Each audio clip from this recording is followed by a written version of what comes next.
என் செல்ல குழந்தையே, இன்று உனக்கு சந்தோஷமான ஒரு செய்தியோடு ஒரு ஆண் தெய்வம் உன்னை சுற்றி சுற்றி வந்து கொண்டிருக்கின்றது. இந்த செய்தியினை இன்று நீ தெரிந்து கொண்டு இப்பொழுது நிச்சயமாக பெருமகிழ்ச்சி அடைவாய். இப்பொழுது இந்த நேரம் உனக்கான நல்ல ஒரு செய்தியினை கொண்டு வந்திருக்கின்ற இந்த ஆண் தெய்வம் யார் என்று நீ தெரிந்து கொள்ள வேண்டும் அல்லவா? எதற்காக அவர்கள் உனக்கு இந்த செய்தியினை தர வேண்டும் என்று இந்த அப்பன் நான் இருக்கும் பொழுது வேறு யார் உனக்கு இந்த சந்தோஷமான செய்தியினை கொண்டு வந்திருப்பது என்பதை நீ தெரிந்து கொள்ள வேண்டும். இப்பொழுது இன்று நான் உனக்கு சொல்கின்ற இந்த செய்தியினை நீ சரியாக புரிந்து கொண்டாயானால் நிச்சயமாக இனி உனக்கு என்ன நடக்கும் என்பதனை நீ தெரிந்து கொள்வாய். நல்ல செய்தி என்ன என்பதனை நீ நிச்சயமாக நன்றாக தெரிந்து கொள்வாய் என்பதில் எந்த ஒரு மாற்று கருத்தும் கிடையாது. இப்பொழுது நல்ல செய்தி என்ன, இவர்கள் உனக்கு என்ன தர வந்திருக்கிறார் என்பதை நீ இன்றே தெரிந்து கொள்ள வேண்டும். அப்பன் ஒரு விஷயத்தை உன்னிடத்தில் எடுத்து சொல்கிறார் என்றால் அதற்கு காரணமில்லாமல் இல்லை. என் பிள்ளையே, எப்பொழுதும் மனதளவில் சில மனிதர்களுடைய எண்ணம் என்னவாக இருக்கிறது தெரியுமா? இப்பொழுது லட்சம், ஊழல், திருட்டு இதையெல்லாம் செய்வதை கூட இழிவாக எண்ணாத இந்த சமூகம் ஆடு மாடுகளை மட்டும் மேய்ப்பவனை, பானை ஏறுதல் தொழிலை செய்பவனை, கூலி தொழிலை, கொத்தனார் வேலை என்று உழைப்பவர்களை இழிவாக பார்ப்பதுதான் இன்று இருக்கின்றது. மனநோய் உழைத்து உண்பவனை பார்த்து கேலி செய்கின்ற உலகம். மற்றவர்களை ஏய்த்து பிழைப்பவர்களை பாராட்டுகின்ற இவர்களிடத்தில்தான் நீ உனக்கான மரியாதையை எதிர்பார்க்கின்றாய். என் குழந்தையே, அப்பன் சொல்ல வந்த செய்திக்கு இதற்கும் என்ன சம்பந்தம் இருக்கிறது என்று யோசிக்கின்றாயா? நிச்சயமாக இருக்கின்றது. உன் வாழ்க்கையில் எப்படி இருக்கின்றதோ அதை மாற்றி உனக்கான நல்ல செய்தியோடுதான் இந்த அப்பன் நான் தெய்வம் இப்பொழுது நிற்கின்றார். இந்த வாழ்க்கை எப்பொழுதும் நீ ஒரு சில விஷயங்களை துறந்து தனக்காக அது கடந்து காலம் இப்பொழுது வேறு எதுவும் கிடையாது. நடந்தது முடிந்த விஷயத்தை நாம் கடந்து வந்த விட்டோமானால் நிச்சயமாக இனி எப்பொழுதும் உனக்கான நல்லது நடக்கும் என்பதில் எந்த ஒரு மாற்று கருத்தும் கிடையாது. பொறுப்புகள் எப்பொழுதுமே வருகின்றதோ அப்பொழுது இந்த வாழ்க்கையில் பெரும் போக்கு எல்லாம் மாறிவிடும். நீ நன்றாக யோசித்து பார். அடிக்கடி கைகளில் கைபேசியை வைத்து நோண்டிக் கொண்டிருப்பவருக்கு வாழ்க்கையில் ஒரு பொறுப்பு இருந்தால், வாழ்க்கையில் மிகுந்த ஒரு பயம் இருந்தால் அதை ஓரம் தூக்கி வைத்து விட்டு ஓடத் தொடங்கி விடுவார்கள். இதுதான் உண்மை. வேலை இல்லாதவனுடைய வாழ்க்கையில் மீது பொறுப்புகள் இல்லாதவனுடைய இதையெல்லாம் செய்து கொண்டிருக்கின்றார்கள். முதலில் இப்பொழுதுமே நாம் கவனமாக இருக்க வேண்டும். என்னவென்று, முதலாளிகள் ஏழையிடம் திருடும் பொழுது அது வணிகமாக மாறிவிடுகின்றது. ஆனால் அதே நேரத்தில் எந்த ஒரு ஏழையினால் முதலாளியை சுரண்ட முடியாது. அரசாங்கம் ஏழையிடம் திருடும் பொழுது அது வரியாக மாறிவிடுகின்றது. ஏழை மக்கள் இதையெல்லாம் எதிர்த்து போராடினால் அது வன்முறையாக மாறிவிடுகின்றது. இதுவாக இந்த ஏழைகள் மீது, உழைப்பவர்களின் மீது தன் எதிர்மறையான திருட்டுகின்றார்களே தவிர ஒருபோதும் இவர்களுக்கு நல்லது நடப்பதே கிடையாது. எப்பொழுதும் இப்படி இந்த வாழ்க்கை ஒவ்வொரு விஷயங்களுமே எல்லாம் உழைப்பாளிகளுக்கு நல்ல வழியில் செல்வதற்கு எதிராக இருக்கும் பொழுது இதையெல்லாம் கண்ட ஒரு ஆண் இப்பொழுது தெய்வமானது உனக்கு நீதி பெற்று கொடுக்க வேண்டும் என்றுதான் இந்த வாழ்க்கை உன்னை நல்ல நிலைக்கு உயர்த்த வேண்டும் என்று முடிவு செய்துவிட்ட பிறகு இப்பொழுது உன் முன்னால் நிற்கின்றார் என்பதனை நீ மறந்துவிடாதே. இந்த அப்பன் நான் உனக்கு தருகின்ற கொடுக்கின்ற எதுவும் இப்பொழுது எல்லாம் என்னவென்று நீ நினைக்கின்றாயோ அதையெல்லாம் எந்த நேரத்தில் மன உறுதியோடு உனக்கு தந்து விடுவேன் என்பதனை நீ மறக்காதே. இந்த சூழ்நிலைகளை உனக்கு வேண்டுமானால் சாதகமாக இருக்கலாம். ஆனால் இந்த வாழ்க்கையில் ஒவ்வொரு நாளும் உன்னை தேடி வருகின்ற சில உண்மைகளை நீ என்னவென்று தெரிந்து கொள்ளும் பொழுது நிச்சயமாக இந்த வாழ்க்கை உனக்கு என்ன கொடுக்கிறது என்பதனை நீ தெளிவாக தெரிந்து கொள்வாய். எப்பொழுதும் ஒரு ஆண் தெய்வம் நீ பட்ட கஷ்டங்களுக்கெல்லாம் மருந்தாக உனக்கான சந்தோஷமான செய்தியினை கொண்டு நிற்கின்றார்கள் என்றால் உன் வாழ்க்கையில் எந்த ஒரு அளவிற்கு இவர் ஆராய்ந்து பார்ப்பார்கள் என்பதனை நீ புரிந்து கொள்வாய். என் குழந்தையே, எப்பொழுதும் இந்த வாழ்க்கையில் யதார்த்தம் என்பதை புரிந்து கொண்டாயானால் எதிர்பார்ப்புகள் எல்லாம் காணாமல் போய்விடும் என்று இந்த அப்பன் எதற்காக சொல்கின்றேன் என்று தெரியுமா? தெளிவாக வாழ ஆசைப்பட வேண்டும். மற்றவர்களை பார்த்து அது வேண்டும் இது வேண்டும் என்று ஒரு நாளும் நாம் நிச்சயமாக ஆசைப்படக்கூடாது. அப்படி ஆசைப்பட்டது நமக்கு எப்பொழுதும் நிச்சயமாக நடக்கப் போவது கிடையாது என்பதுதான் உண்மை. என்னாக இருந்தாலும் சரி, ஆசைகளை படுவது தவறு கிடையாது.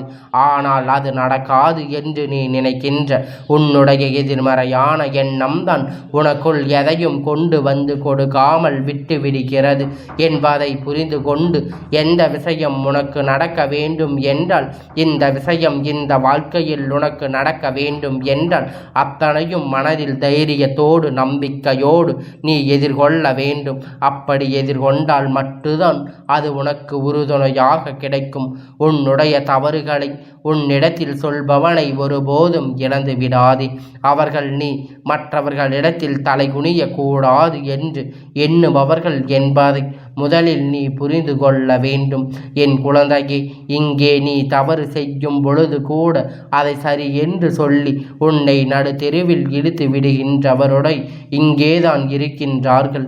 நீ செய்கின்ற தவறுகளை எல்லாம் சரி என்று சொல்லிவிடாமல் தவறு தவறு என்று உனக்கு எடுத்து சொல்லி உன்னை நல்வழிப்படுத்தி திருத்தி வருகின்றவனுடைய இங்கேதான் இருக்கின்றார்கள். இதில் நீ யாரையும் தேர்ந்தெடுப்பாய் தெரியுமா?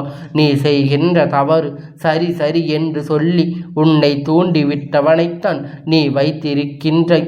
ஆனால் நீ செய்த தவறுதான் என்று எடுத்து சொன்னவனை விலகி வைத்திருக்கின்றாய். இதுதான் உண்மையும் கூட.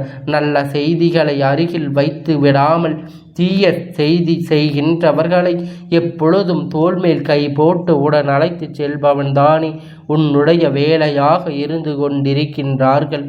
வாழ்க்கையில் எப்பொழுதும் மற்றவர்களை நீ காணும் பொழுது உனக்கு பல விஷயங்கள் வர தொடங்குகின்றது. அது உண்மைதான். உன் பிரச்சனைக்கெல்லாம் நீ மட்டும்தான் காரணம் என்பதை நீ புரிந்து கொண்டு உன்னுடைய பிரச்சனைகளை எல்லாமும் இந்த வாழ்க்கை விட்டு நிச்சயமாக வெளியே செல்ல வேண்டும். உன் பிரச்சனைகளை ஒவ்வொன்றும் நிச்சயமாக இனிமேலாவது இந்த வாழ்க்கையை உனக்கான மன நிறைவை கொடுக்க வேண்டும் என்பதனை முதலில் நீ புரிந்து கொள்.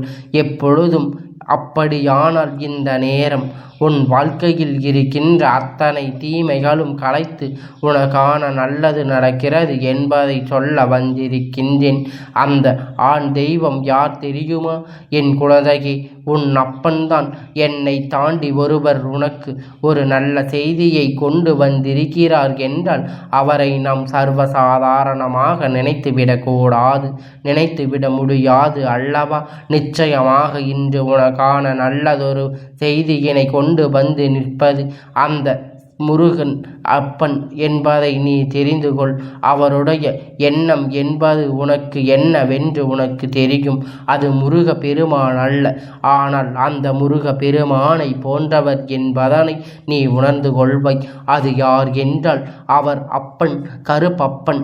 அவர்கள் தீங்கு செய்கின்ற பிள்ளையை தேர்ந்தெடுத்து பார்க்க மாட்டார்கள். அதே நேரத்தில் ஒரு சிறு துளி அளவு நல்ல விஷயத்தை நீ ஒருவருக்கு செய்து விட்டாயானால் உன்னை தலைமையில் தூக்கி வைத்து கொண்டாடுவார். மன மகிழ்ச்சியோடு நீ வேண்டிய வரங்களை எல்லாம் உனக்கு அள்ளி கொடுத்து வருவார். அவர்தான் அப்பன் இப்பொழுது இந்த அப்பனை நீ யார் என்று தெரிந்து கொண்டாய் அல்லவா? இந்த கருப்பனை நீ இப்பொழுது கண்டு கொண்டாய் அல்லவா?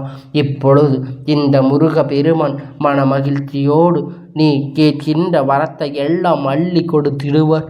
எத்தனை முறை இந்த வாழ்க்கை உன்னை தேடி தேடி வருகின்றது. நேரம் எல்லாம் இந்த தெய்வம் அந்த அப்பன் இப்பொழுது உன் வாழ்க்கையில் நின்று கொண்டிருப்பதை உன்னால் உணர முடியவில்லையா? நீ எதிர்பார்க்கின்ற பல விஷயங்கள் நிச்சயமாக பல நல்ல தீர்வுகளை இவர்கள் மூலமாக உனக்கு கிடைத்திருக்கிறது என்பதை நீ மறந்துவிடாதே. நீ எப்பொழுதும் எந்த ஒரு நாள் உன் வாழ்க்கையில் நடந்த விஷயம் என்றும் இவையெல்லாம் எல்லாவற்றையுமே சற்று நீ சிந்தித்து பார். எல்லாம் நிச்சயமாக இனி உன்னை சுற்றி நடக்கின்ற விஷயங்களை அத்தனையும் சரிபட்டு வருமா வராதா என்பது போன்ற ஒரு உணர்வுகளை எடுத்து வைக்கும் என்பதனை நீ மறந்துவிடாதே. இந்த கருப்பனுடைய அருள் உனக்கு கிடைத்ததோடு மட்டுமல்லாமல் என் குழந்தையே, எத்தனையோ நல்ல விஷயங்கள் உன் குடும்பத்தில் நடக்கப் போவதையும் அவர்கள் உனக்கு எடுத்து சொல்ல வந்திருக்கிறார் என்பதில் எந்த ஒரு மாற்று கருத்தும் கிடையாது. என்ன நடந்தாலும் கடைசியில் நம் ஆசைப்பட்டது போல நம் வாழ்க்கை மாறிவிடும் என்று நீ எண்ணி உன்னுடைய இந்த எண்ணத்திற்கு நான் முற்றுப்புள்ளி வைக்கின்றேன். அப்பன் இப்பொழுது கருப்பன் உன் வாழ்க்கையில் பல அதிசயத்தை பல அற்புதத்தை நடத்தி கொடுக்க போகின்றார். உன் வீட்டில் பல மாற்றங்கள் தெரிய தொடங்கி இப்பொழுது இருக்கின்றது. உன்னுடைய வீட்டில் பல சந்தோஷங்கள் இப்பொழுது உன்னை வேதனைப்படுத்தி கொண்டு இருக்கின்றது. ஆனால் அப்படி இருக்கும் பொழுது இதையெல்லாம் என்னவென்று தெரிந்து கொண்டு நீ இப்பொழுது மகிழ்ச்சியோடு இருக்க வேண்டும் அல்லவா? என்னவென்று எதிர்கொண்டு இந்த வாழ்க்கையை நீ நல்லபடியாக மாற்றிவிடலாம்.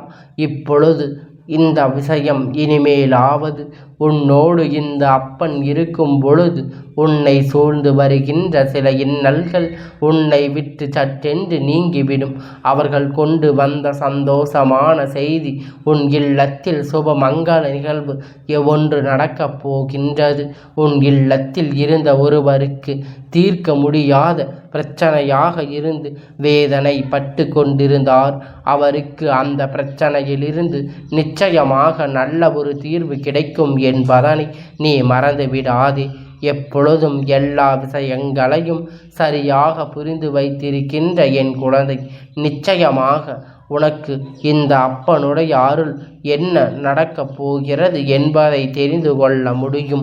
என் கண் முன்னால் நிற்கின்ற இந்த அப்பன் நானும் அந்த கந்தனும் சேர்ந்து உன் வாழ்க்கையில் பல அதிசயங்களை நடத்தி விடுவோம் என்பதனை நீ மறந்து விடாதே. எதுவுமே சர்வசாதாரணமாக நடக்கவில்லை. எந்த விஷயமும் அவ்வளவு எளிதில் உன் வாழ்க்கையில் நடந்து விடுவதில்லை. அத்தனைக்கு பின்னாலும் ஒரு மிக பெரிய சூழ்ச்சிகள் இருக்கத்தான் செய்கின்றது. அத்தனைக்கு பின்னாலும் இந்த வாழ்க்கை கேட்ட அதிசயங்களை எல்லாம் நீ உனக்கு கொடுக்கத்தான் இப்பொழுது போகின்றேன். என்ன வேண்டும் என்று என் குழந்தை கண்ணீர் வடித்தாயோ அதையெல்லாம் நிரந்தரமாக பெற்று கொள்வதோடு மட்டுமல்லாமல் உனக்கே இந்த அப்பனிடத்தில் நீ என்ன வேண்டுமோ அது அப்படியே உன் வாழ்க்கையில் மாறிவிடும். நீ திரும்பி கூட பார்க்க முடியாத அளவிற்கு பல சோதனையை தூக்கி சுமக்கின்றாய் அல்லவா? நிச்சயமாக உனக்கே உனக்கான மன மகிழ்ச்சியோடு உனக்கே உனக்கான சந்தோஷத்தோடு உன்னை தேடி வருகின்ற நேரம் வந்துவிட்டது. இந்த செய்தியினை நீ தெரிந்து கொண்ட பிறகாவது நீ எடுக்கின்ற ஒவ்வொரு முயற்சியிலும் கவனமாக தெளிவாக இருந்து விட்டால் அதுவே போதும். நிச்சயமாக உனக்கான வெற்றி அது கொடுக்கும் என்பதை நீ மறந்து விடாதே.